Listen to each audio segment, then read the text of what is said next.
Hello, welcome to KRACHWERKE. This is going to be a quick show and tell.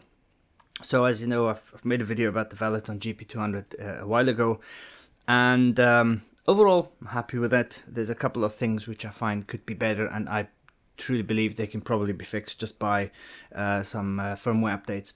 One of them is this. However, this is a great feature, but at the end, so please stay until the end, there are a couple of things that I think are worth mentioning about this feature.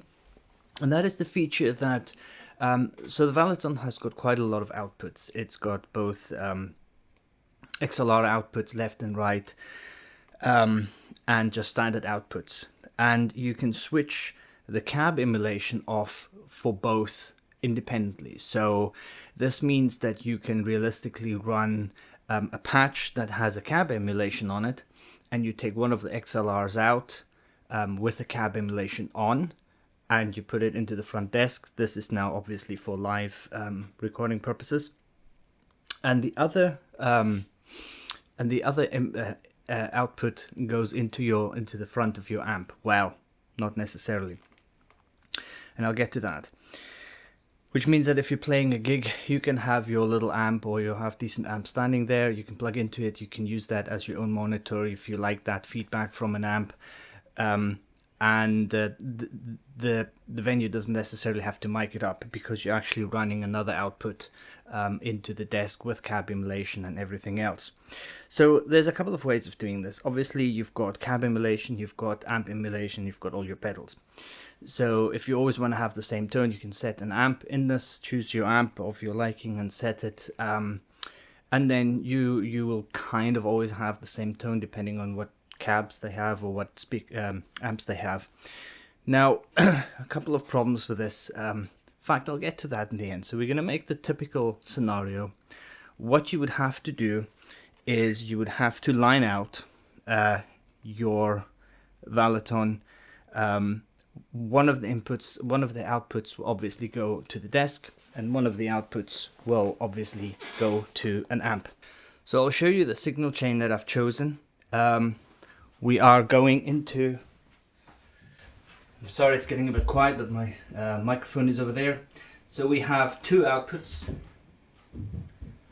One is going from the XLR out, and that's going straight into the interface. And then we have the right output going into the amp. However, it's not going into the front of the amp, but it is actually going into the effects return. So it's going straight into the effects return. And obviously the reason for that, here's the input. So the left one is the mic, because the amp is mic'd up.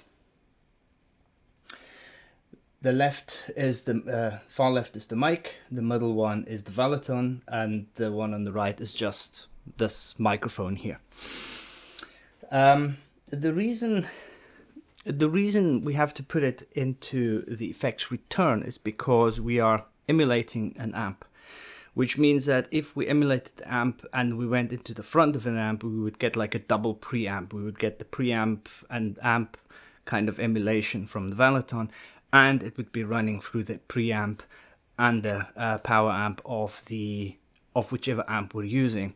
So ideally, you kind of have to put it into the effects return, so you miss out your amps kind of preamp section. That to me causes a couple of issues.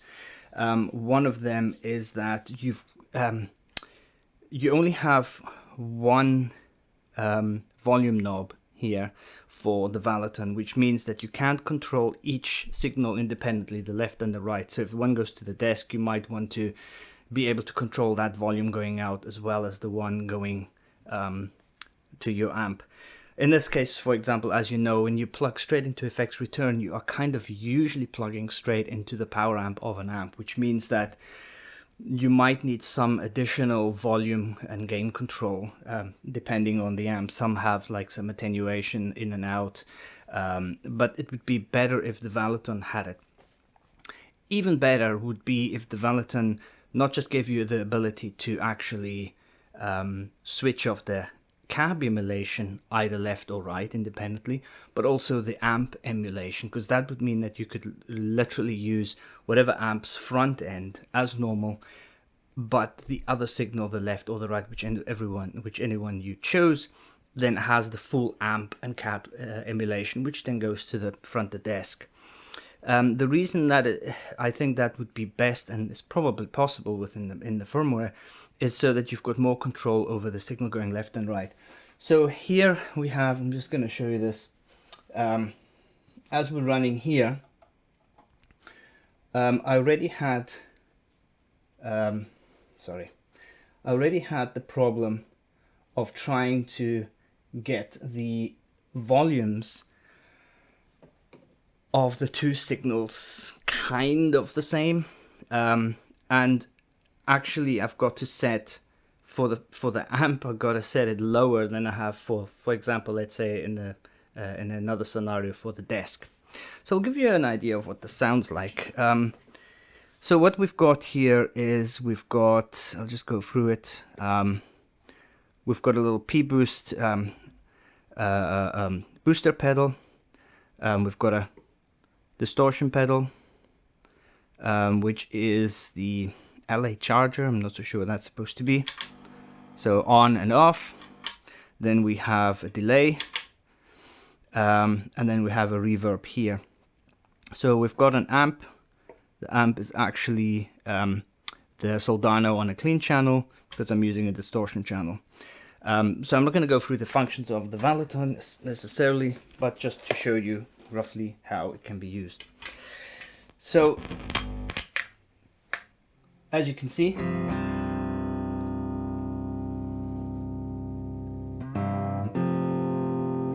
let's just switch the amp on.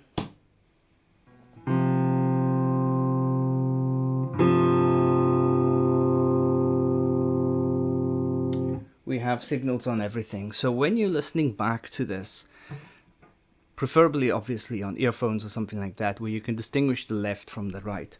The left channel in your ear will be the mic'd up amp. So it's the the Soldano clean amp with distortion. I'll go through the patches into the power amp return, so the effects return, and that's mic'd up. And the right hand channel is the full emulation with cab emulation. I think it's a Black Star cab that I'm using as emulation. That is on the right hand side. When I'm going to mix this whole thing down, the only thing I'm going to do is just kind of level match and slightly EQ match it, and maybe with a bit of master compression, but I'm not going to try and alter or try and match the two tones. I was thinking of doing that, but so through the Valeton trying to find the right cab and all that, but fuck it, it's too much effort. Just wanted to show how possible it actually is to use this in a live situation. Now, if Valeton doesn't give us updates through the firmware, which gives us more control about the outputs of left and right and the ability to switch globally the amp emulations of left and right like the cabs, then obviously there is an alternative, and that is to add in like passive, possibly passive, they'll probably work, or any sort of volume pedals, volume attenuation in between the signals. That will give you more control. So this is just a clean with the P-boost.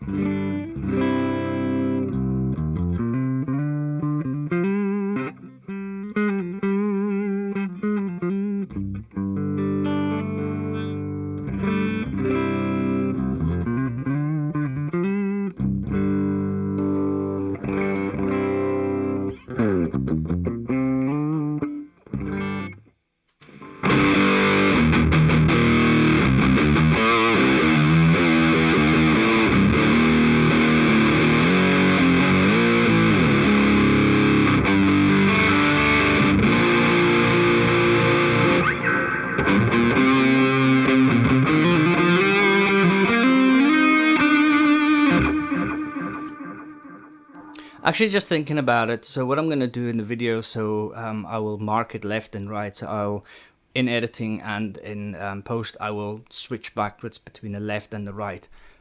left is mic, right is cab emulation, pretend to be in the desk.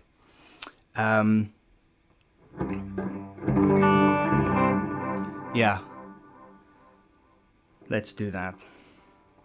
So everything you hear from now, you'll notice that I'll just in editing, I'll just switch left and right, left and right.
What is obviously important to know is that this does a really great job of stereo. So if you want to use this as a stereo rig and you want to do the same thing, that won't be possible because obviously one side is going one way and one side is going the other way. So you're not going to be able to do the stereo thing. You're essentially going to have two, basically a mono split left and right. So that's worthwhile noting. And that really is all I wanted to show today. To me, this is a great feature, but if Valeton is listening, this would become from a really cool little feature and useful feature to an amazing feature if the following happens. Number one, you can switch off not just the cab left and right, but you can also switch off the amp emulation left and right independently. And if you can then still control, even if it's just in the patch or something, to control the volume, the output volume of the left and the output volume of the right, that would be absolutely like immediately perfectly usable in nearly any scenario. So this scenario is also useful if you want to record, if you want to monitor yourself through the amp, but you want to record something through there. The one thing that I haven't mentioned obviously is that from a recording point of view is like you don't have to use the cab emulations that are in here. You can add your own cab IRs. I've got some great ones. I'm putting the link down below.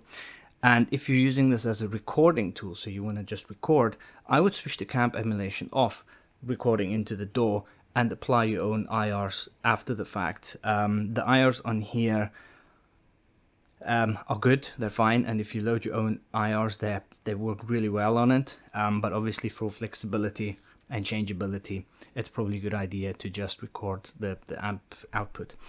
If you want to get any kind of feedback, anything like that from your amp, I would suggest using it this way, so you get your feedback straight from an amp, and then you can just apply your IRs later. That's a much better idea.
As you all know, we always have to end a video with feedback.